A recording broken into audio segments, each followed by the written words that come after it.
Hoy por hoy no hay nadie que no conozca la franquicia de Resident Evil, o Biohazard en su denominación japonesa. El éxito colosal que ha sabido cosechar esta saga ha sido principalmente gracias a sus 4 primeros títulos numerados, siendo el cuarto tal vez uno de los juegos más importantes de la historia de los videojuegos. Este mismo año, sin ir más lejos, hemos tenido su remake, que lo ha vuelto a poner en el centro de la escena en la industria. Ahora bien, sin los primeros 3 juegos principales de esta marca, Resident Evil jamás hubiese podido llegar hasta donde llegó, ya que no solo fueron de una importancia fundamental en los 90, por ventas, jugabilidad, diseños, llegada a un público masivo y demás apartados que resultaban muy sobresalientes para ese momento, sino que estos juegos supieron demostrar a la perfección cómo funciona el terror, reflejando la forma que adoptan nuestros miedos. Si bien esta afirmación podría caberle mejor a un terror más psicológico, lo cierto es que en los primeros 3 Resident Evil se condensan de manera muy cruda las representaciones de todos nuestros temores más elementales y primitivos. Así, muchos han comenzado a utilizar la imagen de esta serie para hablar o representar distintos miedos o posibles situaciones apocalípticas, como si los primeros juegos hubiesen creado ciertas ideas originales alrededor de cierta forma de experimentar el terror, pero en verdad esto fue al revés. Los primeros 3 Resident Evil solo representaron visualmente muchos de los miedos más básicos del ser humano.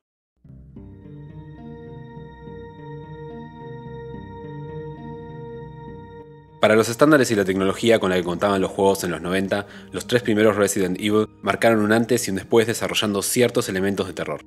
Los escenarios en general de los juegos eran muy opresivos.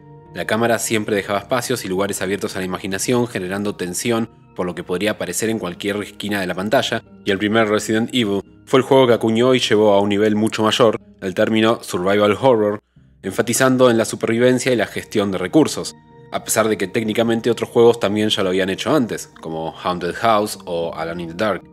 Es cierto también que Resident Evil no fue necesariamente la saga que más miedo llegaba a generar en los 90, ya que a partir de mitad de la década en adelante comenzaron a llegar varios títulos del estilo, los cuales eran mucho más opresivos para la época, o por lo menos a mí me generaban mucho más terror, como eran los casos de Clock Tower o Silent Hill. Pero aún así, no era nada desdeñable lo que generaban estos juegos, ya que la combinación de muchos de sus elementos, como la música, los efectos de sonido, la iluminación, los controles y lo resaltado anteriormente, como los escenarios y la cámara, daban lugar a una atmósfera agobiante que producía ansiedad fácilmente ante cada una de las situaciones o al traspasar cada una de las puertas del juego. Marcados estos primeros puntos, podemos empezar a examinar más de cerca el miedo que subyace en todo esto. Andrea Boskovoynik, antropóloga argentina, diferencia entre los conceptos de miedo y la angustia, lo que podemos aprovechar muy bien para el caso. Esta autora sostiene que, aunque las dos nociones son cercanas, el miedo se diferencia de la angustia en que el miedo tiene un objeto, miedo a algo, mientras que la angustia es una emoción sin un objeto definido. La angustia no tiene una causa concreta, su origen es desconocido. El miedo, sin embargo, es una respuesta a la percepción de un peligro que, aunque sea parcialmente imaginario o totalmente ilusorio, siempre se percibe como real. El miedo se podría así explicar como la representación que una persona tiene de su propia vulnerabilidad ligada a la perspectiva del riesgo de una situación.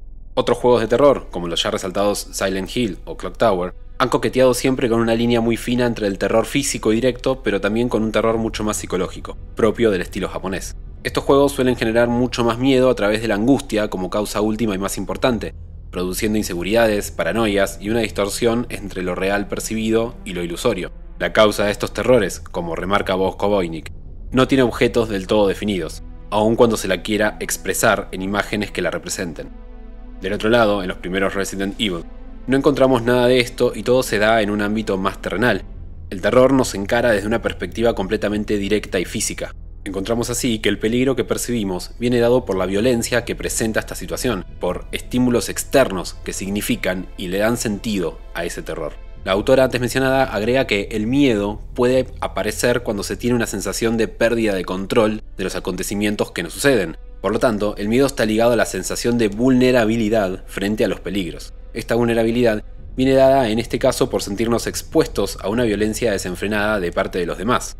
Si bien las imágenes de los zombies, Lickers, Tyrants y demás criaturas deformes que nos plantea la saga se nos hacen representaciones casi fantasiosas e inconcebibles de entender como reales, este terror físico y violento generado por la situación viene dado a lugar gracias a que los otros, la alteridad que nos pone delante el juego el 99% del tiempo, son criaturas violentas que solo nos quieren comer o matar. Esto moviliza uno de los miedos más primarios, que es el miedo al otro, a la agresividad subyacente en toda relación con los demás.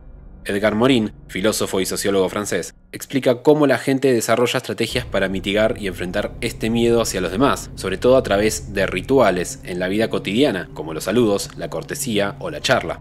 Morin dice que no nos damos cuenta de que estos ritos banales están relacionados con el miedo al otro, a la agresividad latente en toda relación con los demás. En el marco planteado por Resident Evil, se concibe como imposible poder realizar estos ritos anti-miedo propios de los códigos sociales con estas alteridades del juego, ya que los mismos responden solo a estímulos violentos y muy básicos como la búsqueda de alimentarse de nosotros y o matarnos.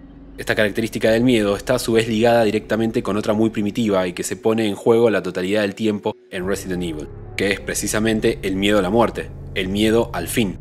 Como expone el sociólogo y filósofo Zygmunt Bauman, el miedo original es el miedo a la muerte, es un temor innato y endémico de todos los seres vivos. Como seres vivos, encontramos la muerte no solo como algo insoslayable e inevitable, sino que la entendemos como la fatalidad por antonomasia a evitar por todos los medios, como la contraparte, punto final, o hasta punto de llegada de nuestra existencia. Esto se ve reforzado también en estos juegos por el miedo al dolor, ya que ninguna muerte que nos amenace aquí se plantea como tranquila o pacífica para nuestra existencia o nuestro plano corporal.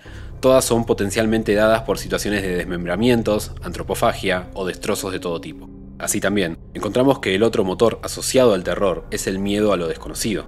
Esta sensación no solo genera ansiedades de todo tipo, poniéndonos en una situación de expectativa por lo que podemos llegar a encontrarnos en cada recoveco, sino también porque produce vulnerabilidad e intranquilidad ante una posible falta de preparación por aquello que se nos puede presentar. Como dice la autora antes mencionada, Bosco Voynich, sentimos miedo no cuando somos vulnerables, sino cuando nos sentimos vulnerables. En este punto, también, subyace tácitamente la tensión que genera el suspenso y que habita al interno de cualquier trama de terror. Podría incluso encontrarse cierto paralelismo con el terror más psicológico de otras obras, ya que el miedo logra alcanzar su máximo esplendor cuando encubre verdades, cuando es disperso, difuso, poco claro. En Silent Hill, por poner un ejemplo, el miedo a lo desconocido, a las explicaciones últimas de las cosas, hace vibrar la trama desde el principio hasta el final. En películas paradigmáticas como la primera Alien, el mayor terror viene dado por el desconocimiento de la criatura que amenaza a los protagonistas. Ni siquiera podemos verla en su completitud. En estos Resident Evil, el miedo por lo desconocido es motorizado por las expectativas de lo impredecible que genera la situación global. En la primera entrega es un suspenso propio por el desconocimiento casi absoluto de los motivos y las causas que han dado lugar a semejante situación, y en la segunda y tercera entrega, por lo irregular y volátil que se presenta el panorama dantesco, al haber derivado en una situación aún peor y de tamaño inconmensurable, ya a un nivel social. Como sostiene la antropóloga española Fina Antón Hurtado, el miedo es el nombre que damos a nuestra incertidumbre, a nuestra ignorancia con respecto a la amenaza y a lo que hay que hacer, a lo que puede y no puede hacerse para detenerla en seco o para combatirla, si acaso pararla es algo que está ya más allá de nuestro alcance. Dicho esto, considero muy importante también resaltar el aspecto social de la cuestión, la desestabilidad extrema que sobreentiende la trama del juego. Esta desestabilidad expresa sin límites aquello que se percibe como una amenaza sobre la sociedad, el miedo colectivo o miedo social del fin del mundo, una amenaza típica de las producciones apocalípticas y sobre todo de zombies, devenida de desastres naturales o tecnológicos que desencadenan el peor y más violento de los finales para la raza humana, la destrucción y canibalización de la propia especie.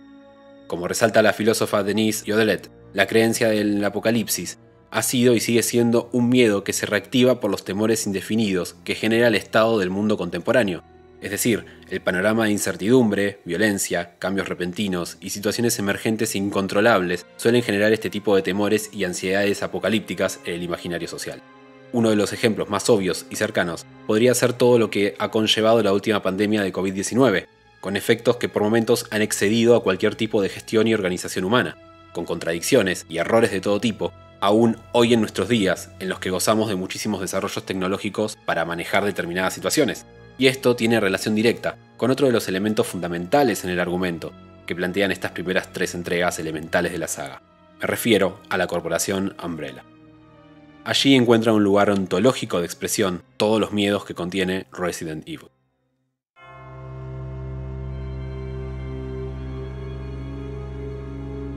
De acuerdo a las características más visibles planteadas por estos juegos, la Umbrella Corp se puede catalogar como una empresa transnacional dedicada a la investigación médica y farmacéutica, que que mientras públicamente realiza medicamentos para la población, también lleva a cabo experimentos genéticos y desarrollo de armas biológicas.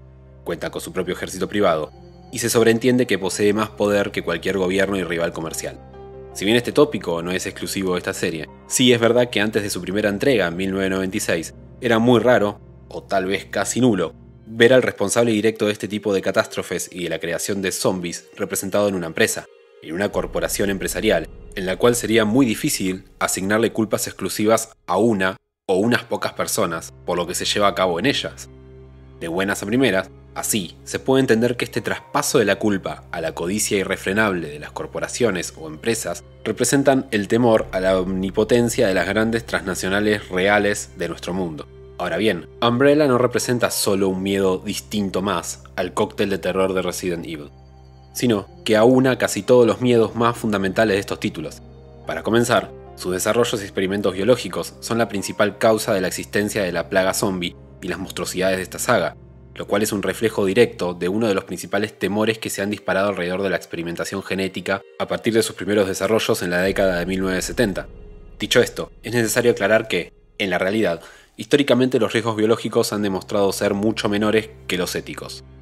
Las posibilidades de escape y diseminación de un organismo nuevo y o peligroso suelen ser nulas, no solo por la cantidad exhaustiva de precauciones que se toman en los laboratorios, sino sobre todo a causa del confinamiento biológico, es decir, ninguna supervivencia de la célula recombinada elegida como huésped suele ser posible en el ecosistema.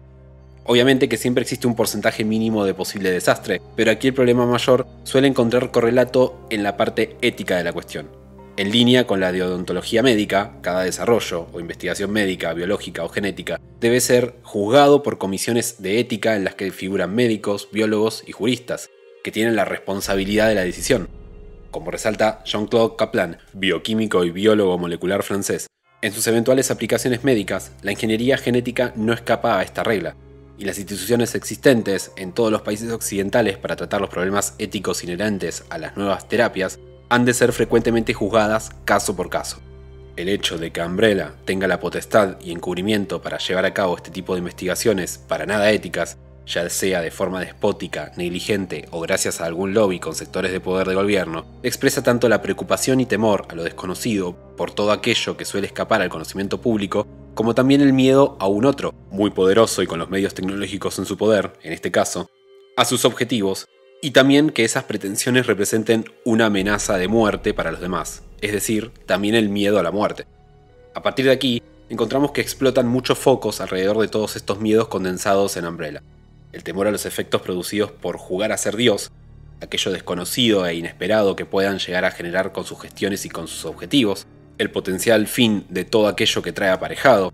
A su vez, esta muerte está implícita en la violencia y tiranía de los grandes sectores de poder transnacional, sobre todo y especialmente de las grandes empresas, y, personalmente, considero que no solo las farmacéuticas en este caso, sino además puede entenderse tácitamente cómo las armamentísticas juegan un papel algo solapado, pero constantemente presente en toda esta trama. Y siguiendo la espiral de terror, también la desconfianza y escepticismo hacia los propósitos egoístas y tiránicos de estas corporaciones, las cuales serían capaces de mover cielo y tierra solo por su avaricia descontrolada. Así, Umbrella corporiza y se delimita como la entidad responsable de todo este desastre. Esto suele dar cierto alivio argumental en los juegos. Todo aquello que uno desconoce de semejante situación encuentra un lugar en el cual modelarse y poder ser comprendido. Como explica la antes mencionada Andrea Boskovoynik, una de las consecuencias sociales de los desastres es la identificación de un responsable. La búsqueda de explicaciones por parte de las víctimas de un desastre suele ir acompañada de una búsqueda de culpables, que pueden fácilmente convertirse en un chivo expiatorio. Buscar una explicación y designar un culpable son acciones tranquilizadoras, que delegan la responsabilidad en un error externo. La fantasía y especulaciones encuentran así un límite, pero a su vez también cierto relevo en Resident Evil. El responsable no es solo una persona física, limitada y susceptible de ser detenida, sino una sociedad incorpórea, una entidad que ha estado trabajando encubiertamente en las sombras durante décadas y posee muchísimo poder. El miedo no termina de encontrar un alivio sólido, porque la responsabilidad de semejante desastre le corresponde a las voluntades humanas que subyacen detrás de Umbrella. Una empresa, una corporación, no existe sin las gestiones de sus empleados y responsables a cargo. Umbrella no llegó a realizar sus desarrollos, investigaciones genéticas, ni sus actos atroces, solo bajo la responsabilidad de un solo hombre enfermo, sino por la de muchos hombres enfermos. se refleja, así, cómo detrás de todo monstruo siempre hay acciones humanas.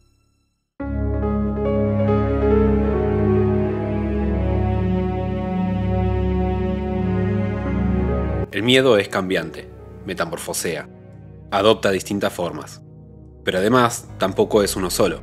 Pueden ser muchos y de distintas naturalezas.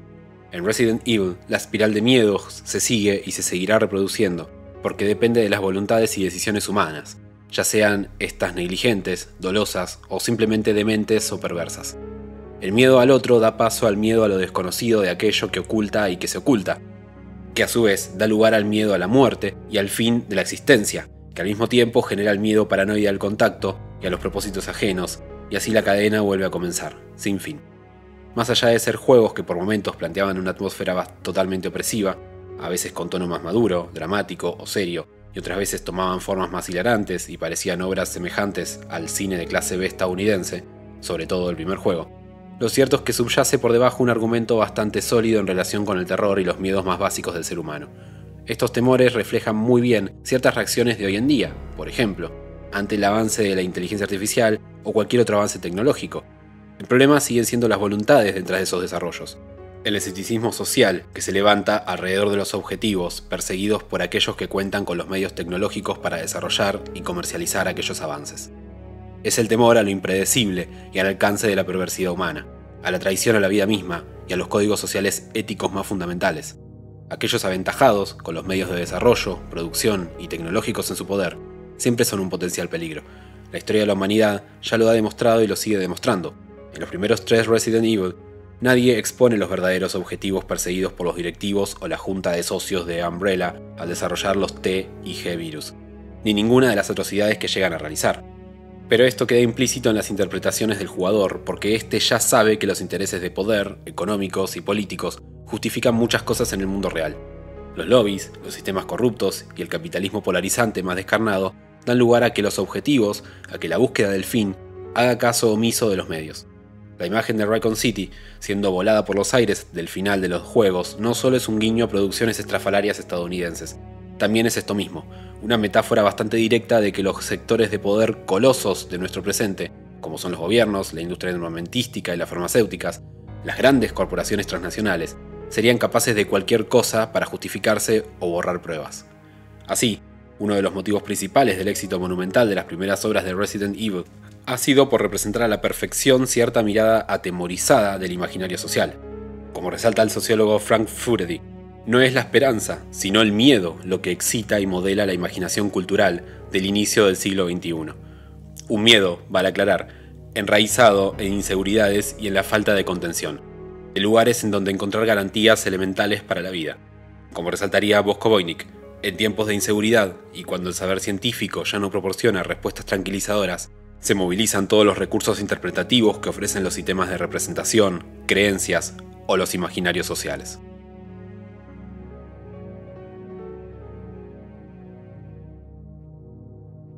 Si te gustó el video, el contenido, el abordaje o la temática, podés dejar algún comentario, darle like y suscribirte, ya que el feedback nunca viene mal y aún me encuentro trabajando en muchos otros videos. Muchas gracias por llegar hasta acá y adiós.